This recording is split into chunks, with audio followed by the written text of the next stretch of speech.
السلام علیکم۔ اردو کہانی کی ویڈیوز دیکھنے کے لیے ہمارے اس چینل کو سبسکرائب کریں اور ساتھ لگے بیل آئیکن پر لازمی کلک کریں تاکہ جو بھی ہماری نیو ویڈیو آئے وہ آپ تک پہنچ سکے۔ اس کہانی کا پچھلا حصہ ہمارے چینل پر موجود ہے، وہ جا کے دیکھ لیں۔ اور یہ کہانی کا دوسرا حصہ ہے۔ میں نے اپنا تعارف کروایا۔ پہلے اس نے عجیب سمجھا، پھر اپنا بھی کروایا۔ وہ سکول ٹیچر تھی اور نقاب اتار چکی تھی۔ کیا شاندار لڑکی تھی۔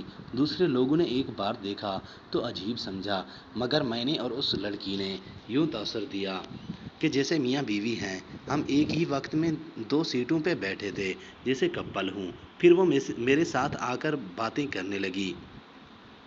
میں نے اس کے ساتھ وہ کرنے کا سوچا اور پھر آہستہ آہستہ اس کے اناروں کو دبایا۔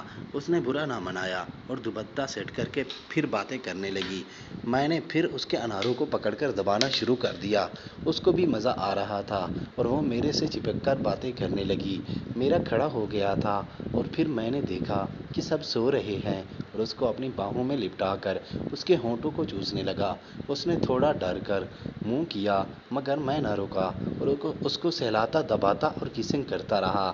اتنے میں اس کی قمیض کو اوپر کر کے اس کا برا ہٹا کر اس کے اناروں کو دیکھا۔ اف، فل چکنی، جوان، گلابی، نوکیلے نیپلز والے تھے۔ میں نے اس کو ہاتھوں میں دبایا تو اس کی سسکیاں نکلنے لگیں۔ وہ مست ہونے لگی۔ میں نے زور زور سے اس کو چوسنا اور دبانا شروع کر دیا۔ اس کو مزہ آ رہا تھا اور وہ میرے بالوں کو سہلا رہی تھی۔ پھر میں نے اپنا نکال کر اس کے ہاتھوں سے رگڑنا شروع کر دیا۔ اس کو مستی چڑھ چکی تھی اور پھر اس نے میرے کو چوپا لگانا شروع کر دیا۔ میں اس کے سر کو پکڑ کر اس کے منہ کو آگے پیچھے کر رہا تھا۔ تھوڑی دیر بعد میں نے اس کو کہا کہ پیچھے چلتے ہیں، آرام سے کریں گے۔ پچھلی والی سیٹ پر بیٹھ کر اس کو لٹایا۔ وہ اب پچھلی سیٹ پہ نیم تراز تھی۔ اگر کوئی دیکھے تو سمجھے اس کی طبیعت خراب ہے، اور اس نے پچھلے والا حصہ میرے پیچھے میری جانب کیا ہوا تھا اور اس طرح اندر ڈالنے کا چانس بن چکا تھا، اور اس کے پیچھے لپٹ کر اس کی شلوار اتار کر رگڑنے لگا اور ٹیڑھا ہو کے پوز سیٹ کیا۔ اس کو مزہ آ رہا تھا اور اس کی گیلی ہو رہی تھی۔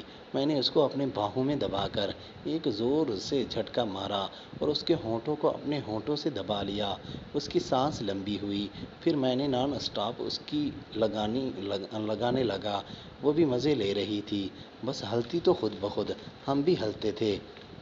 میں اس کی جوانی کو چوس چاٹ کر اپنی ٹھڑک مٹا رہا تھا۔ اتنے میں وہ فارغ ہونے لگی اور میں اس کو تیز تیز کرنے لگا۔ اس کہانی کا اگلا حصہ کل اپلوڈ ہوگا۔ چینل کو سبسکرائب کر لیں، آپ کے پاس نوٹیفیکیشن آ جائے گا، پھر دیکھ لینا۔